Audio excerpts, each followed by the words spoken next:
প্রথমবারের মতো মালয়েশীয় ও প্রবাসী শিল্প মেলায় অংশ নিয়েছে বাংলাদেশ। 4 আগস্ট পর্যন্ত চলবে মেলা। বাংলাদেশ ছাড়াও ওই মেলায় অংশ নিয়েছে 11টি দেশ। বাংলাদেশের সমৃদ্ধ শিল্প ও সাংস্কৃতিক ঐতিহ্য তুলে ধরা হয় এই মেলায়। মালয়েশিয়ার সাংস্কৃতিক বৈচিত্র্য এবং শৈল্পিক প্রতিভাকে তুলে ধরার লক্ষ্যে কুয়ালালামপুর প্যাভিলিয়ন দামানসারা হাইটসে আয়োজিত হয়েছে মালয়েশিয়ান ও প্রবাসী শিল্প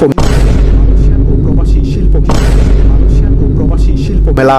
26 জুলাই আনুষ্ঠানিক উদ্বোধনের মাধ্যমে শুরু। সময় সংবাদ, কুয়ালালামপুর, মালয়েশিয়া। মালয়েশিয়া ও প্রবাসী আর্ট মেলা 2024 এ বাংলাদেশ প্রথমবারের মতো অংশগ্রহণ করেছে। মালয়েশিয়ার প্রতিনিধি আশরাফুল মামুনিকেশন। হাই কমিশন, সরকার এবং কমিউনিটি সবাই একযোগে মালয়েশিয়াতে আমাদের পণ্যের আরও বড় বাজার